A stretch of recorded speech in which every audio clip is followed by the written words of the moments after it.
computer, but I'm here, he's here. So I just wanted to make sure everyone knew that was watching that I was the first one in the room before he got here. So just For a wanted to make sure I change. set the pattern straight. I'll give you that for a change. But yeah, I think this week, Jerry, I know we're prepping to go to Destin in a few days, but at the same time, I'm again going through all of the stuff on the website, the marketing, the social media, and I think this trip is going to be good for us to really take kind of a step back and kind of evaluate what we're doing, how we're growing, and then essentially also coming together and figuring out what is the ultimate goal and setting up those kind of intermediate processes that will get us from point A to point B. Because I know in starting a business, there's a million and one things to do. And most of the time, it happens all at the same time that you have to do the stuff. But tactically, as a business owner, Jerry, what are like the ways that you kind of reset a foundation when you know like something's like it's working but it could be better? How do you kind of level set with a team or even just with yourself and saying, hey, I have to realign myself to these goals or these tasks that I'm going about this week? I think the thing about having a operating company is that there's always pressure on you to have to perform and push. And so I think analyzing whether or not you're doing that, right? It's easy to get dissuaded from doing the things that you have to do, and then it's easy to get persuaded to do the things that you have to do. And what I mean by that is, in particular, because it's such a lonely endeavor being an entrepreneur, uh, we've said this often that it feels like you're getting the things that you're doing, no one else is having to do. So you're somehow screwing it up. And I think it's important. I'm not sure this exactly answers your question, but I think it's important that people assess what they're doing as it relates to the business. I don't mean how the business is doing. I mean how they're doing. And I don't mean this as some sort of touchy feely, hippy dippy BS. I mean it as, are you doing what you're supposed to be doing? Are you performing at a level that you're supposed to be performing at? And then be honest about it. I'll give you an example. I have got a brand new company that I'm just putting together. I've got an existing company that I've been working on for 30 years. I've got a giant development that I'm doing right now that is eating up an inordinate amount of time. And I should say the other two things are eating up an inordinate amount of time. And then we've got the Kronos group, which eats up an inordinate amount of time. So I'm doing 3 or 4 different things. And if I'm honest about it, this morning was a perfect example where yesterday I was like, I went out and I did my miles too late in the day. So it effed my day up, but my miles have to get in. The physical part is as important as all the rest of the parts. I can always go to the gym late at night. And so I was up early this morning. It was beautiful outside, right? And I enjoyed my miles this morning. And my day was a whole lot more productive, and it just flowed all day. And I was able to sit here. Now I like going and getting up in the middle of the day and going in and doing my miles, but in this case, it got too late, or I had other things in the morning. So me saying to myself, I got nothing done yesterday relative to what I wanted to do, but that's my fault because I didn't arrange my day correctly, made the change today. I didn't go, oh, I got so much to do, and oh, there's so many counting on me, and oh, the pressure's too much, and oh, the stress is too high. I don't do any of that stuff. I don't say there's too much to do, so they're lucky I got any of it done. You can't do that. You got to be aggressive with it, but you also got to be practical with it. You could say, Jerry, you spent an hour and 15 minutes out doing, your 5.5 miles yesterday in the beautiful 80-degree heat. Yeah, but that's part of one of the things that had to get done. And so I have to factor that in because I am better because I do all of those other things. So I think, Matt, the answer to your question there is just every day, assess what you're doing and do more. Assess what you're doing and figure it out if it's working or not. And don't make excuses about it. You got to just dive into it headlong. But restart your day every day also. So I don't carry what I did yesterday other than to say, God damn it, I was supposed to get that done yesterday and I didn't. I got to knock it off first thing this morning. Yeah. No, and I think that's pretty much answers the question of what is that reset that you personally have to do each day. And I believe a lot of entrepreneurs out there will carry over problems from week to week, day to day. And it's not a matter of those problems actually going away because they won't just go away automatically. It's being able to evaluate, hey, what is the most important things today that I can achieve to get done for my business, for my personal experience, for my health, whatever that might be. And then setting up that routine, knowing that there isn't a routine that fits everyone's, like, this isn't the perfect routine seminar or playbook. It is to each their own. What is that system that works best for each of them? And for you, understanding those miles, getting those in early, it's not that you can't do your miles later in the day, but you're more effective with everything else if you stack that correctly in the morning and don't let those pains of not being able to get to something carry over from the following day or the previous day into your day. And now you're thinking of it a different light of like, oh, I got to do this. I got to do this. Yeah. But approach it in a way that's like, hey, I'm going to do this. Then I'm going to do this. Then I'm going to try to get this done. Emergencies will pop up, situations will happen, but you're being able to look at it proactively than a reactive state of you feel like you're falling behind the rest of the day. Yeah, entrepreneurs, the name of the game is constantly having weight on your shoulders. So if you don't like having weight on your shoulders, if you don't like the pressure, then you shouldn't be an entrepreneur.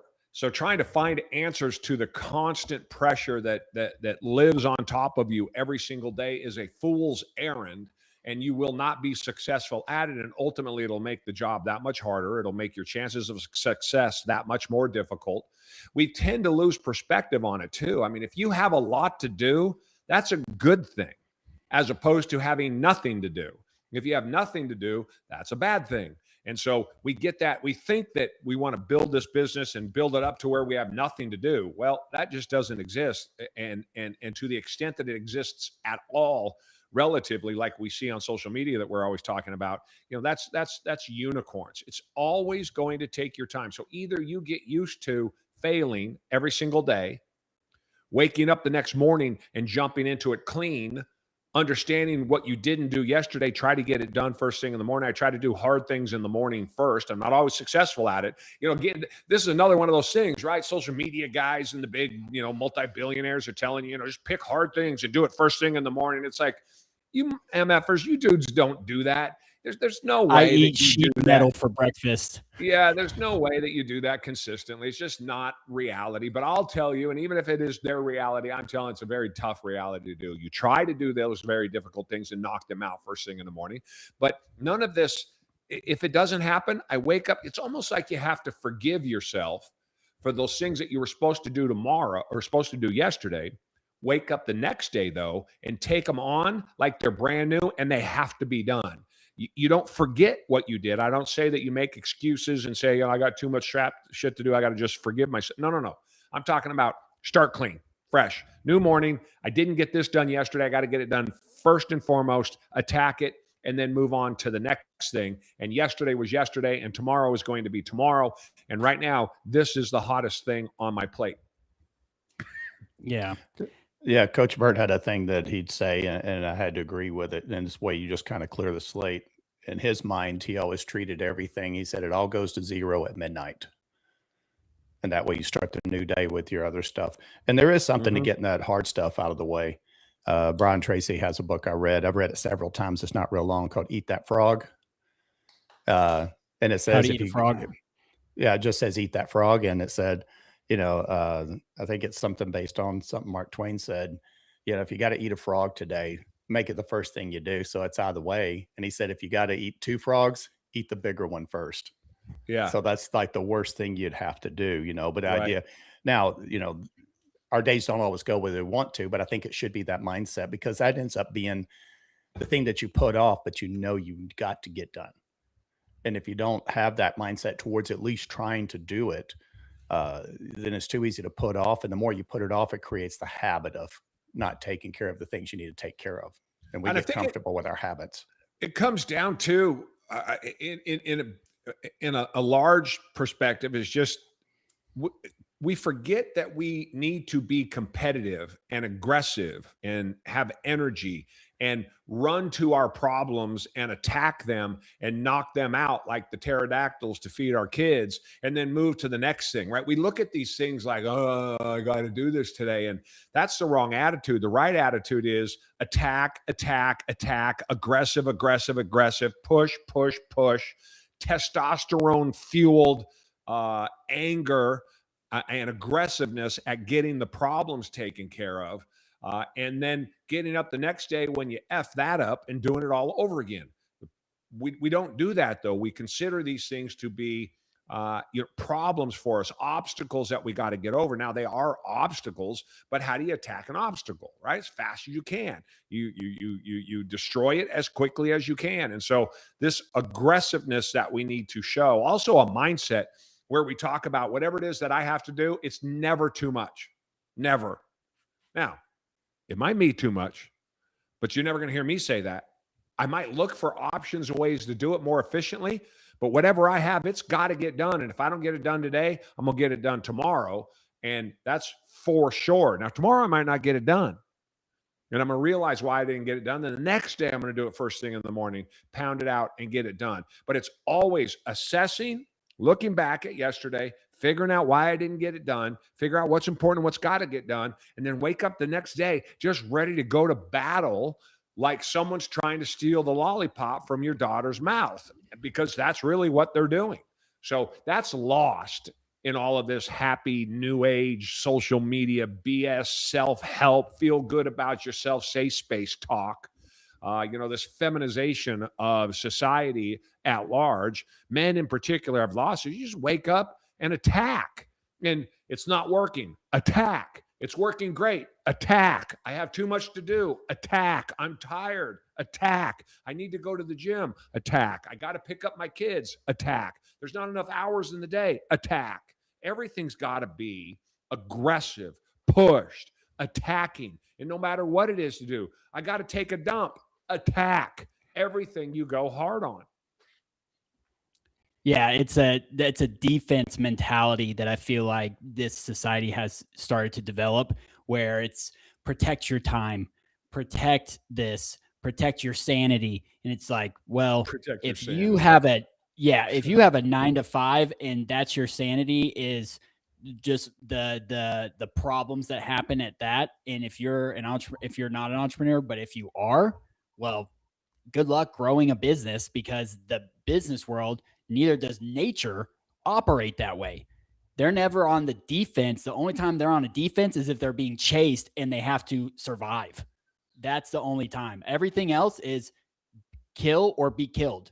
That's literally the story of nature. So, and even if it's not to defend that, even if it's not kill or be killed, you gotta approach it like it is for you, because it is. It may not be in the the classic sense of the wolf chasing down the deer, but you need to make it feel like that. I mean, that was always one of the edges that I had, is I just wanted to destroy everything and anything. And then if I didn't get it destroyed, I'll get up in the morning and destroy it.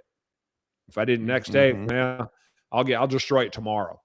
And you just start all over again. But again, it's important to self-assess and figure out why you didn't do what you didn't do yesterday, so you can get it done. But that doesn't mean you're whipping yourself over the back because, I didn't get it done for 3 straight days. Yeah, you loser. You didn't get it done for 3 days. This is me talking to myself. Yeah, you loser. You didn't get it done for 3 straight days. Do it tomorrow, first thing, and jump on it and attack it. And here's the beautiful part. When you do it, man, you're like, it's 9 o'clock in the morning. I got more done today than I got done yesterday. That's how it feels. And it's only 9 o'clock in the morning.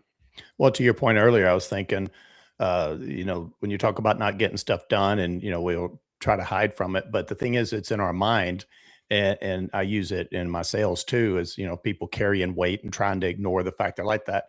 And I talked to them about, I heard it, and I thought that's a good idea. You're carrying a mental tax. Yeah. You're carrying a mental tax in your head of, what you didn't get done. You know you didn't do it. You'll try to self-soothe, however mean, watch a movie, relax, call it. And I think that's where a lot of people hide behind work-life balance. Well, I need to do my life. No, you don't. You're using life as an excuse to not get done what you need to get done, and you're hiding behind it. But the truth of the matter is, even if you do that, inside you know that you should have got it done and you didn't. And the easiest way to resolve that internal conflict, just go do it. To your point exactly. When it's done, it's done.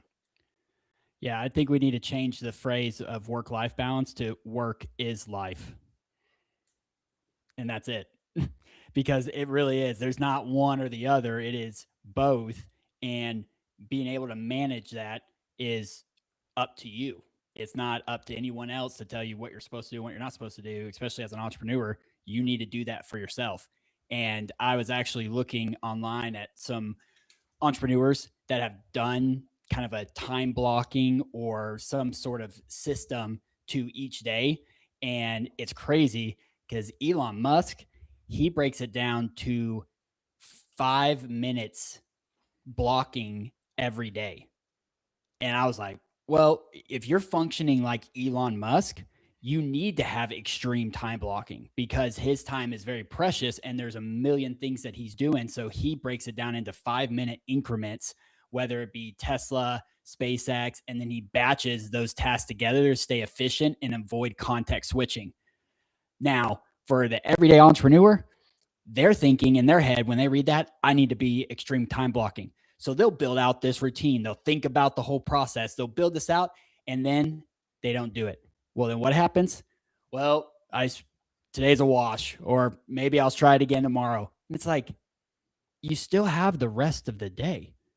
Why are you trying to build out this facade in your head of this is how I should operate because this is how someone else is operating? So I need to kind of copy and paste that same style.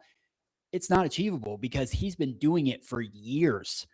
And it's like, you think you're just going to jump into that ballpark and it's like being in the NFL and you've only ever played high school football.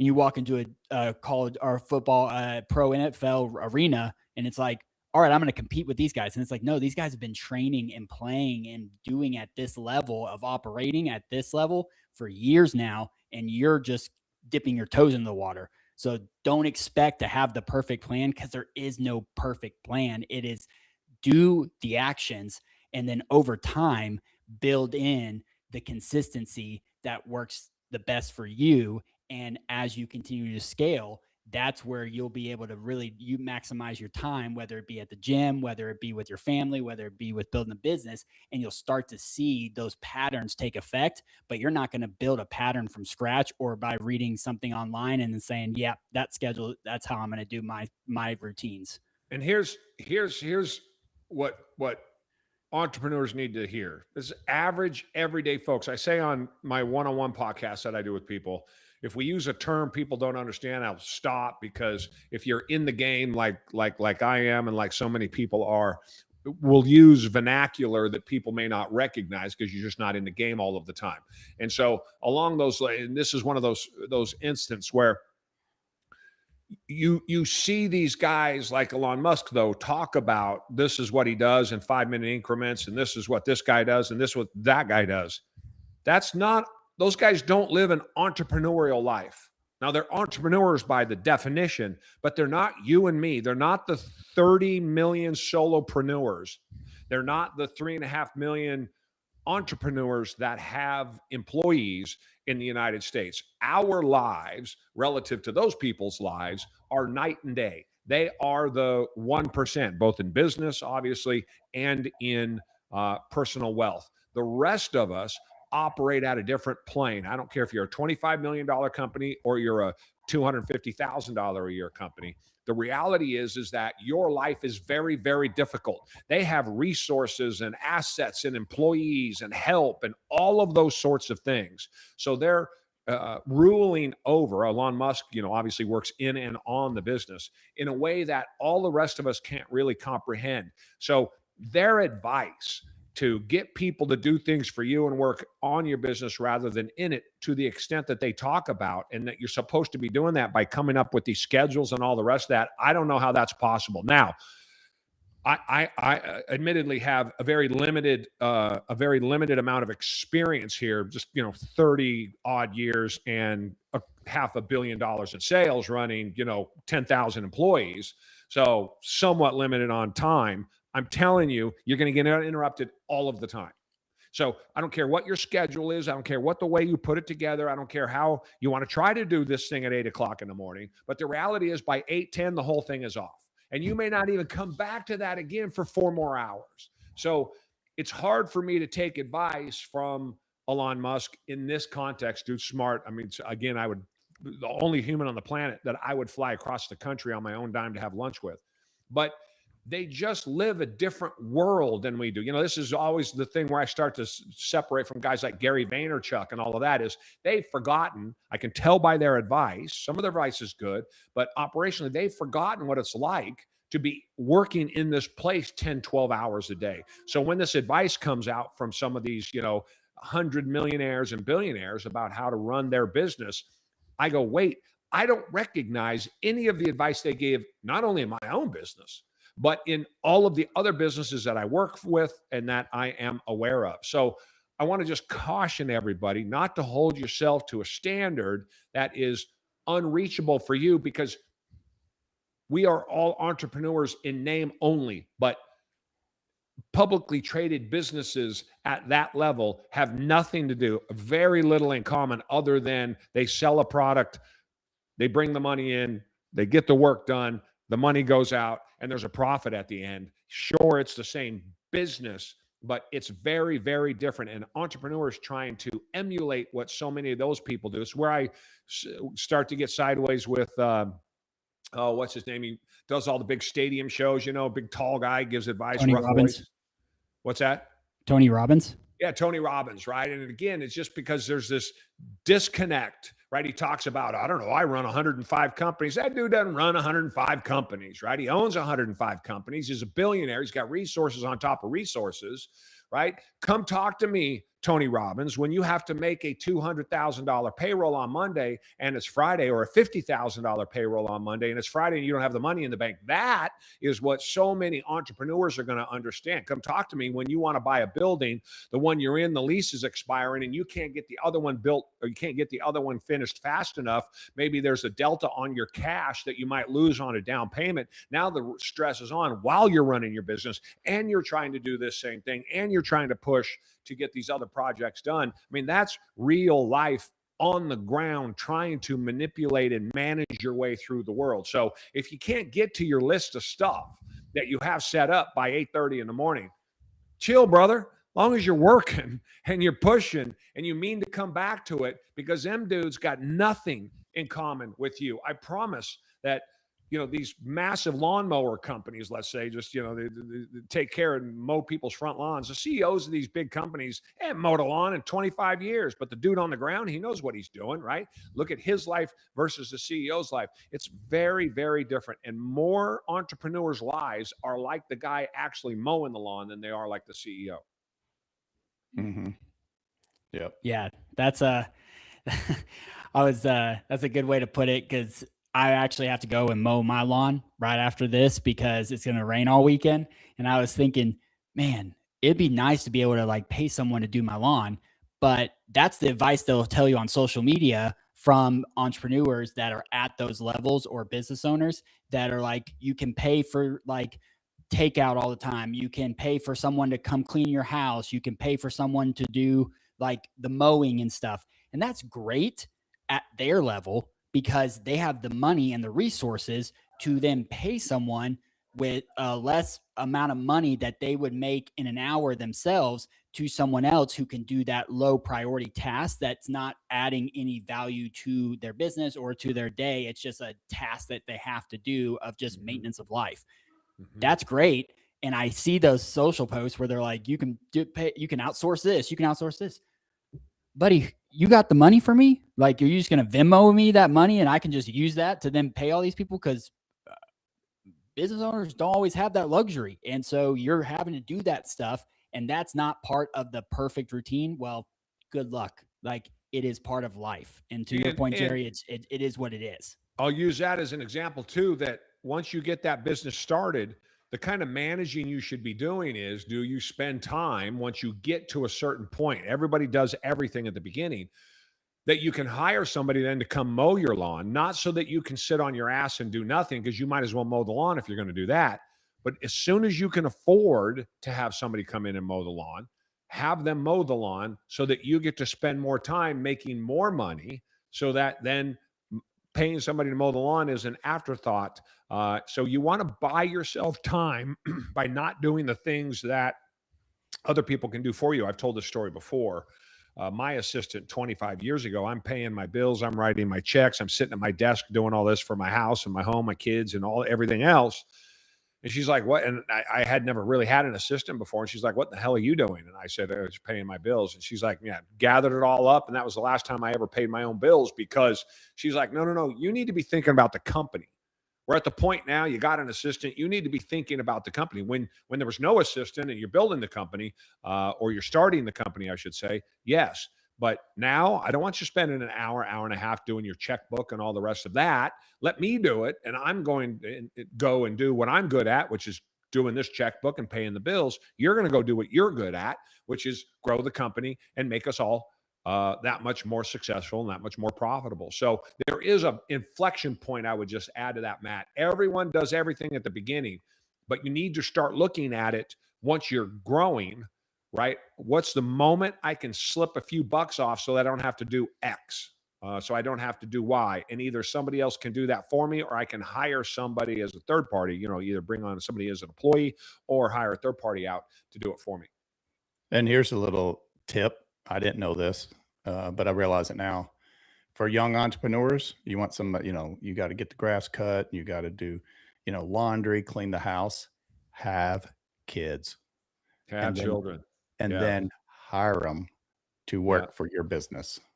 Now that's a whole nother thing that Jerry, you could go deeper on. Hire your kids, but have them. And then you've got that. I didn't cut grass for years. I hated it when the last one moved out, and I was like, crap, I got to do that again. I mean, for years I didn't do Yeah. it. It was just something that was off my plate.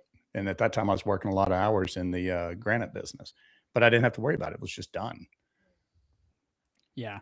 I think for the sake of business owners, and especially the ones that are at the very early stages, to Jerry's point, you just got to do everything. And then once you have that inflection period of saying, "Hey, I actually have the money and I can be able to borrow and buy back my time," that is the win at that moment in your career or in your business, that you've gained that momentum from starting at zero, and then now being able to afford these things because you're able to leverage these other assets in the business. But I also wanted to kind of pivot over to branding of business owners, because right now in society, especially on social media, any businesses that are getting their name and their word out there, it is around their personal brand and not the brand's business. And I say that because years and years, it's always been about branding your business, marketing your services. And that's all great for 10, 15, 20 years ago, because that's what everyone else did. But now the business owners that are really, from a small business standpoint, really exploding, are the ones who are actually leveraging their personal brand and what makes them unique as a business owner compared to another guy who owns a mowing business or a plumber business. Because at that point, the consumer is just comparing quotes and pricing. But what would make me want to go with John Doe over here to do my mowing compared to Alex Smith over here when they both have the same price? Well, it's really, I want to get to know that person, and being able to get to know that person, get to know that business and what they stand for, their values, all that stuff. That's built through a personal brand. That's not built through a business, because a business is just a bunch of advertising, marketing for the services or whatever you're providing to a consumer. But as a personal brand, they're now connecting with you as the owner, and you're talking about the hard things, the things that you value, the way you go about life. And now they're starting to connect with you compared to connecting with the business. And I say this all the time to people that I talk to about branding and marketing: is people will connect with people, then they connect with brands. because we're humans by nature. We want the community. We want to connect with other people. And then by assimilation of liking that person, if they're a part of XYZ, then I'm going to start listening and looking into those other businesses or their services that person provides that I've already connected with. And so that's what we're doing with the Kronos group and with Jerry's personal socials, is like really trying to grow that, because by nature, the Kronos group is part of Jerry Brazy, just like it is a part of me and a part of Steve, but that's not who we are as a person. And people want to connect with the person. And if they like that person, if they want to be around that kind of person, then if you're selling a service provided through your personality, now you've built that bridge of a gap that they've had from more of a just like, I just need this service, compared to, oh, I'm going to get this service from Jerry because I like him and I like what he talks about and I want to be around him. So that's what I'm going to buy into, compared to another mastermind program out there. Relatable. Yeah. It gets where it's relatable. I could kick myself because we think about doing that in just everyday life. That makes it more where people can like connect with it. And earlier this week, probably getting ready for next week in Destin, I decided to do a fast. I thought I'm going to do a 24-hour. I do it about every, couple months, maybe every 2-3 months. And ended up stretching just because when I got to this, and then I started going with AI, saying, okay, where am I at now if I do this at this hours? Okay, so if I do this, what if I do 12 more hours? And it got to where I ended up doing 65 hours. So I did it till last night from Sunday night. But the thing was that kind of brought it along was, and I'm digressing a little bit, was that the fact I could, and I've never done this before in a fast, but I kept asking it, what's happening now? What's happening now for a 60-year-old male, with my size? And it was fascinating. And that actually kept me going. That's a little side thing, but it kept me going as I knew what it was doing. Oh, this is it. You're fixing to hit the golden hour for autophagy, cleaning out, even at the mitochondrial level of the cells, when you get into that 48 to 60 hours. But back to your point, Matt, is that's what makes it more relatable to people. They're like, oh, I've thought about doing something like that. What did Steve do? How was it like? Now, kick myself. I could have, documented that. I wasn't even thinking about it. I was thinking of just getting through that for just personal health reasons, just to kind of clean things out and clean up the body. Because I think there's a great benefit to doing that. And like I said, this is about every 2-3 months. I don't do that all the time. But for kind of a reset, it helps. But it does help if you kind of share the life you have, the life you live. It helps, entrepreneurs understand, well, they're just like us. They got things they're doing, things they're working on. It's not always the business, it's themselves. And I think it does make it more relatable than a lot of the stuff you'll see out there on social media that grabs the clicks because, man, that sounds fantastic, but I have no idea. It doesn't even line up with anything in the world I'm living. It sounds great if I get to that level. And I think that's what the draw is I'd love to have that, but I can't. So what can I do with where I'm at? And that's what we're here for, to show you what you can do where you're at. We're real dudes living real lives. We're all in marriages. 2 of us, soon to have 3, have kids, things going on in their lives. And, it shows a reality of how this can relate. And that's what we're shooting for, to your point, Matt, is we're trying to help people understand, Jerry's a real business owner. He's in the trenches now. He's going through struggles now with things. Just have beaten his head against the wall with, especially his development. So he understands where you're at. He understands what you're going through. And when you go to the typical mastermind, you just get a bunch of information, maybe a printout or a PDF, emailed to you, and it's good luck. Kind of like a lot of the diet programs out there. Pretty much they just say, hey, here's the healthy foods. But you like, okay, I know those all look healthy, but how does it help me, 60-year-old, 205-pound Steve, at where I'm at? And good luck. I mean, you could spend years trying to figure all that stuff out, put it together, hope you get it right, maybe not. And one thing you want to do and working, with us would be the idea of time compression. How can I take Jerry's 30 years and compress it into a year of things that I don't have to go through 30 years, maybe not get to where he's at? How can I get that insight and wisdom? And then the collective of the rest of a cohort of that. And it's just, you don't think about, you're saving that time.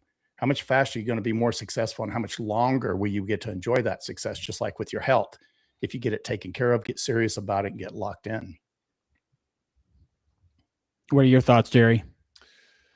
Yeah, I think that it's almost the same conversation we had earlier. It applies in life, it applies in business, it applies to health, it applies to all of those things. You want to be, just to use health as an example, you want to be healthy. You got to do hard stuff. It's plain and simple, right? You want to be successful, you got to do hard stuff. You want to have a successful relationship, you got to do hard stuff. You want to have good kids and raise them right, you got to do difficult things. That is the reality. And if you aren't willing to do that, or you're not willing to challenge yourself like that, then you are going to fail. And the reality is most people don't understand that plane. They don't understand what that means. We think we do.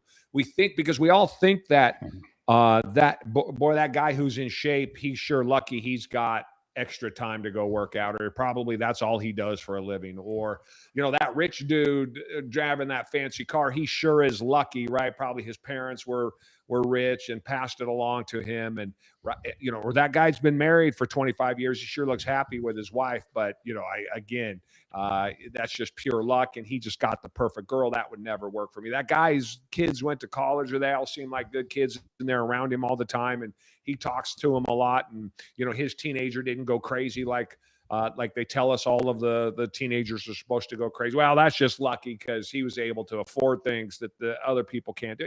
Again, this goes on forever and ever. The reality is when you get around somebody like the three of us and the people that we surrounded ourselves with, you get a way different story. You get a no BS, no excuses. Here's reality. I've lived it. I've done it. I've breathed it. I've got through it. I've been beaten down by it. I've been lifted up by it. I found the way out. I found the way in. I found success out of it. Here's how I failed at it. Across the board, all of those items.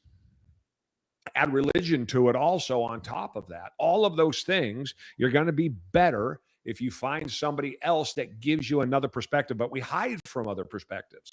So we don't want other perspectives, particularly us dudes. We don't want other perspectives, right? Because we don't want to be wrong.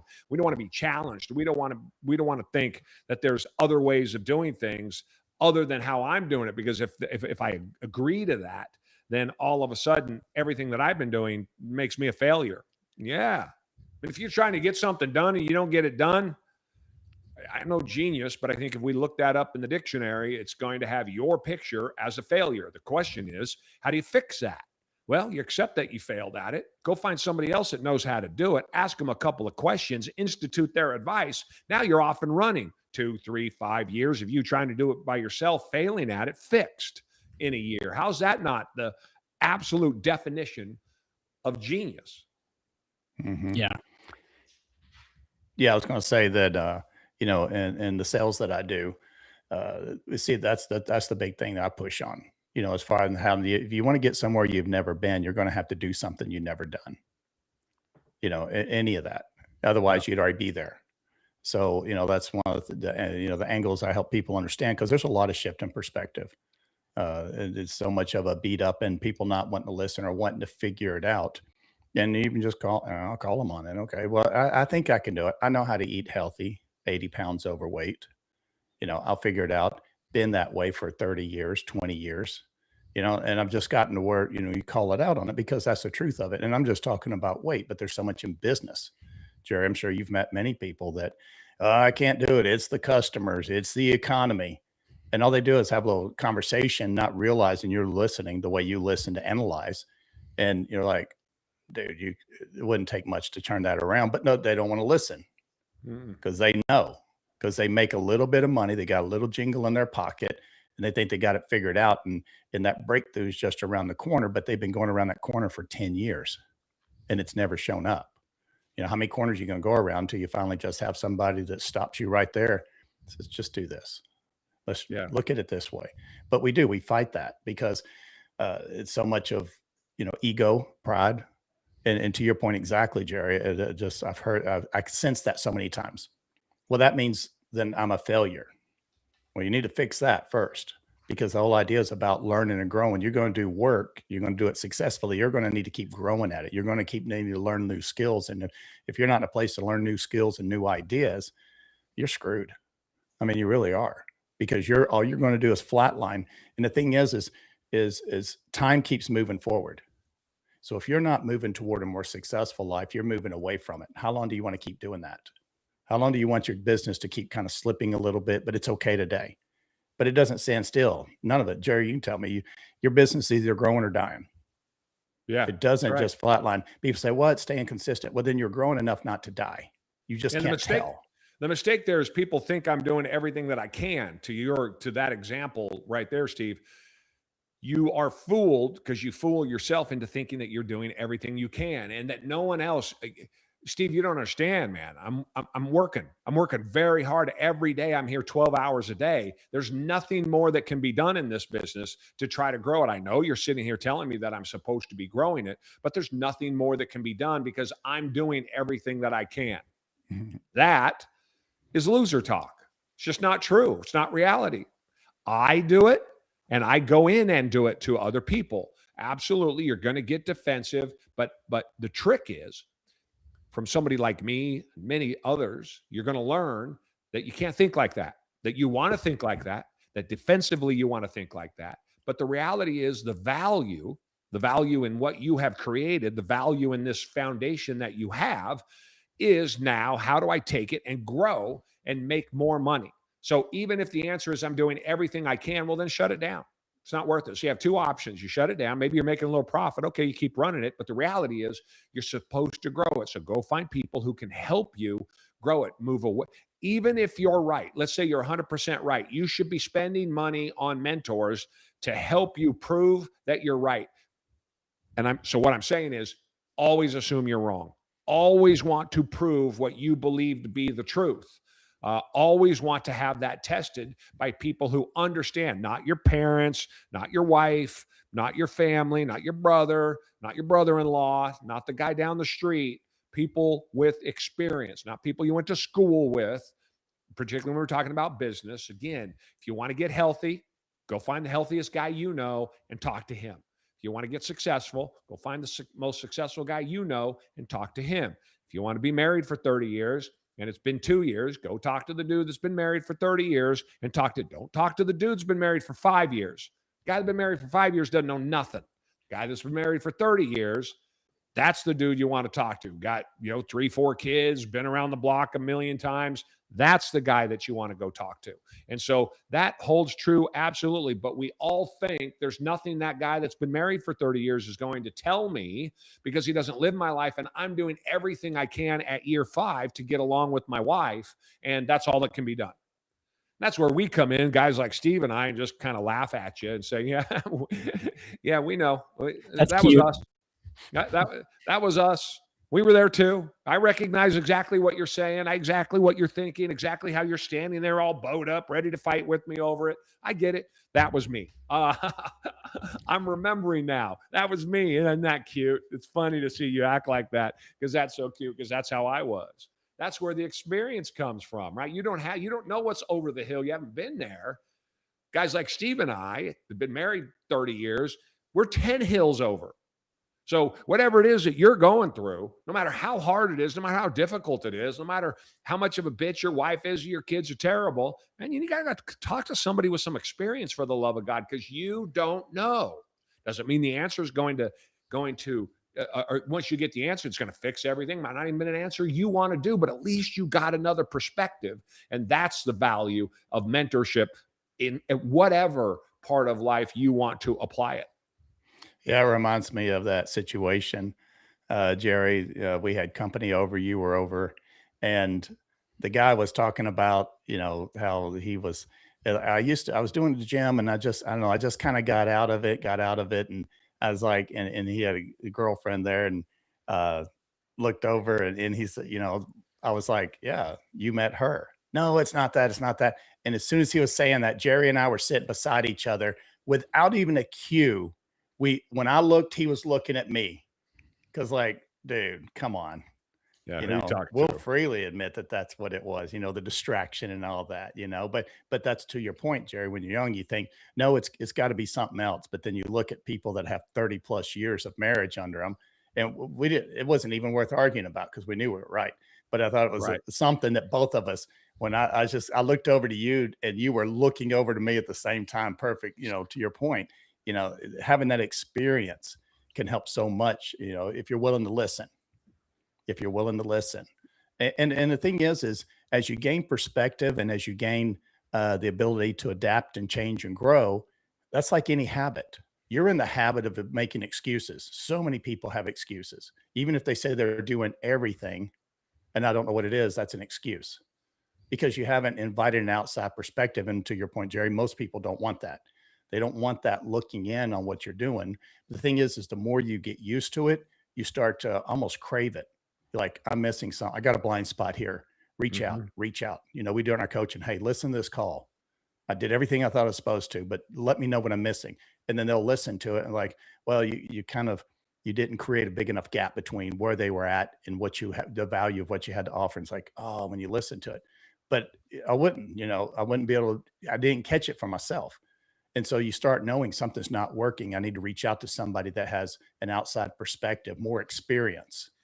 And when you do that, you realize it's the only way I'm going to grow and grow more quickly, maybe in a slight exponential way than just in a linear way of growth over a long period of time. That it's invaluable, that insight Yep. that it provides, even like here at the Kronos group would provide in that, any group, particular to ours, obviously. But you've got to get that. And it was something I didn't pick up on until later in life, the value of a coach. I was always, hey, I'll figure it out without realizing the time I lost. And that's the one thing we only get so much of is time. You can lose all your money and make it back. But if you spent 10 years, you don't get that 10 years back. Now, Lord willing, you've got enough time left if you're taking care of yourself and everything. So that's why one of the big things, maybe it's just my age, time compression. How do I get this done? But if you could pass that value on to a 35-year-old entrepreneur and realize, and then once you compress that time down and what you can learn and grow in, look how much more time you have to benefit from it and to grow from it. Yeah, it's the having the perspective, knowing what reality is. So many of us have a perfect example is weight. We have a broken idea of what healthy is. So we don't have a foundation for what we even believe because it's based on something that's not true. That's why I say you want to always question your perspective. You always want to question your ideas and be man enough to have them questioned and be able to really, with an open mind, hear other people's advice. If I have one more conversation with a 300-pound dude that tells me that's 5'11", 5'9", that tells me that I just want to get to 250. And I'm like, what? So you're going to work your way down to being obese and fat and have your legs cut off and die a terrible death, 10 to 15 years early? And they look at me like I got, an arrow in my forehead. I'm like, no, man, you should weigh 180. So 180 is the number, probably 170.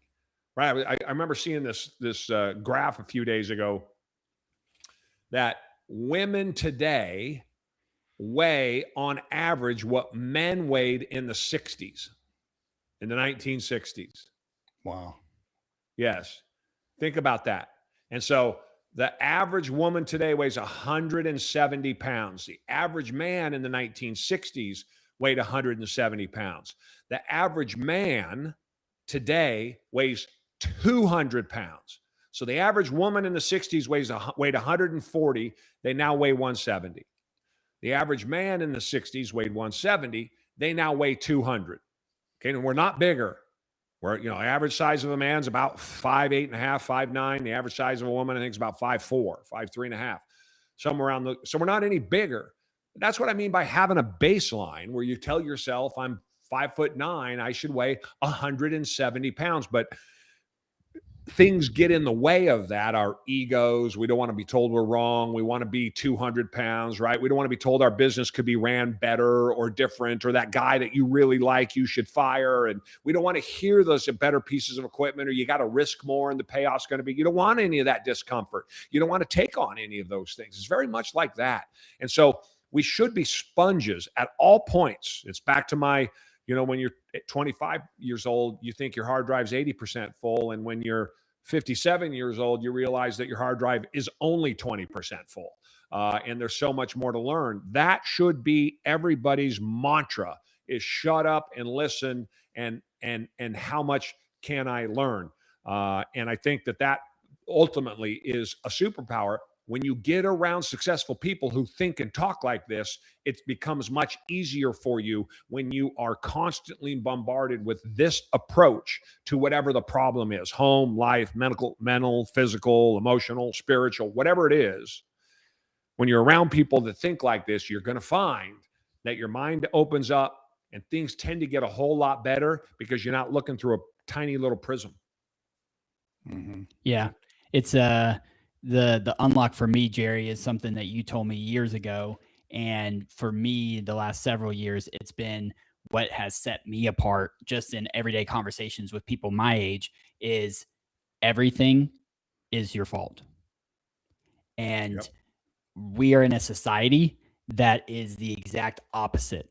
Well, it's so and so, or I didn't have the money, or I didn't have the upbringing, or I didn't have like the best case scenario that so and so did down the street to be successful or to be able to not have to really work hard to get money and to be successful and all that stuff.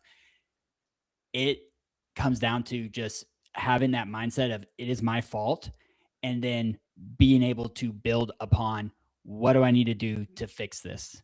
Yeah. And it could be around your life, around your business, around your health. If you are casting blame on someone else, now they have the power upon you. You just gave them the power. And this is something that Alex Hermosi said on a conversation that I really kind of like, it clicked for me, was when you are throwing out blame, well, it's my mother-in-law, or it's my best friend, or if it's my mom or it's my dad, you've now given them the power over you to control how you live your life. It's because of them that you're this way. So now you've given them the power, and people don't see it that way. They see it as, oh, it's an excuse, but that's really how it is. No, it's not, because everything is your fault. And as soon as you say everything's my fault, now you have that baseline to say, okay, it is my fault. I messed up. What do I got to do to fix this? And those moments of like that self-reflection are what actually break through. And other people that have never thought that way will look at you like you are crazy. They'll be like, wait, that's not your job. Especially in the corporate world, I deal with it. It's like, oh, well, that's not your role. Like, you shouldn't have to be doing that. Well, if something's not working, I see it as my fault. Well, how is it your fault? Like, it's not, you didn't even do the work. It's my fault because it affects me, and it affects the team that I work with, and it affects the type of work I do on a day-to-day basis. So yes, it is my fault. What do I need to do to fix it? The reciprocating end that doesn't see it that way, they have nothing to blame you for. Because if they sit there and they're like, it's your fault, and you say, okay, it is my fault. And what now? They can't keep saying it's your fault, because then they look like an idiot, because it's like, well, clearly it's your fault. Okay, I owned it. Now what are we going to do to fix it? And when you make that kind of a assessment quickly in their heads, they're like, well, crap, what are we going to do? And it starts to reprogram their minds. And so similar to what you were saying, Jerry, of being around those type of people that talk and speak and live life that way, that is the ultimate superpower of an entrepreneur that's trying to build a business. And when you are by yourself, you're going to cast blame on time got away from me today, or, oh, my kid came home sick, so I had to take care of that. Okay. Are you giving power to your kid right now that affects how you perform on a day-to-day basis? Because it sounds like that's what you're doing. No, it's mine. It's like, no, it's your fault. Now what are you going to do to fix it? And when you hear that daily, and I hear that from you, Jerry, on just our calls that we have about the Kronos group, it changes my whole outlook on every other conversation I have in my life, including with my own wife, where it's like, hey, it's not this fault, or because we didn't have the money, or I didn't have a job. No, it's my fault. How do we fix this?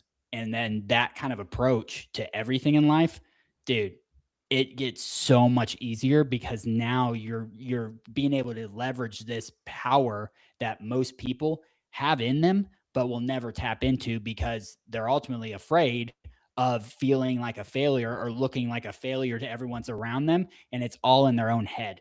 It's an imagination that is going to separate those from people who are delusional and own it, that will create a reality that they've never even dreamt of before, because they just owned it and moved forward in life on that kind of mindset. That is a good place to go out. Boom. We All got right, well, Destin Steve. this week. We got Destin next week, boys. Yeah. Yeah. Yeah. I cannot wait. I've only said it 10 times in the last few days. Destin, here we come. Yeah, it's going to be nice. Going to be nice. Getting everything done ahead of time right now. And really, to your point, Matt, you know, and just to put on that, as far as getting help, this trip really hit a snafu a little while back, and my wife didn't realize the week she was picking, and it was ended up the week she was supposed to have off was this week and next week. And I remember she was calling me and talking to me, and you know, she called me. She was sick to her stomach, and there's a couple things. First, the maturity I have in my marriage and relationship. You know, maybe 10 years ago, like, oh, how could you have done that? How'd you miss it? We went over the dates, and before I got the Airbnb, we made sure it was locked in. It's what it is. And that's the thing. The problem is the problem. It's always going to be the problem, but you can't focus on the problem. You know what it is. It doesn't help to beat it up, overanalyze it.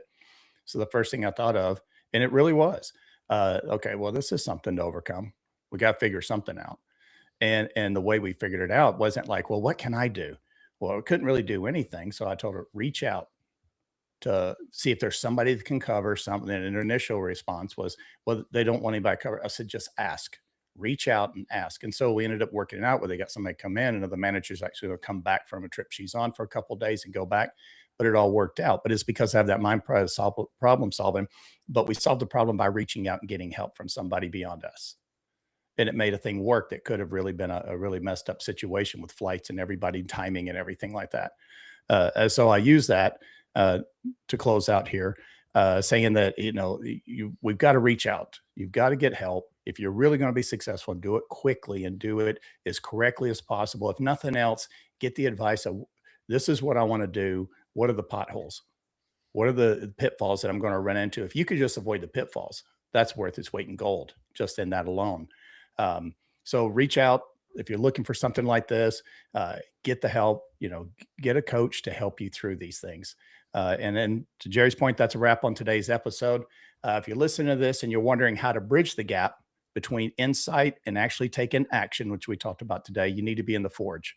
Now, it's the school ecosystem, a community of achievers focused on optimizing business, health, and high performance living.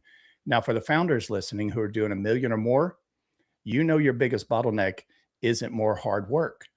It's the lack of outside perspective. And that's exactly why we built the Kronos peer advisory cohorts. We bring you in the trenches with other founders to pressure test your strategy so you stop making those $100,000 mistakes in a vacuum. So check out the links below to join the Forge or to book a discovery call for our next cohort. And we'll see you on the inside. And remember, opportunities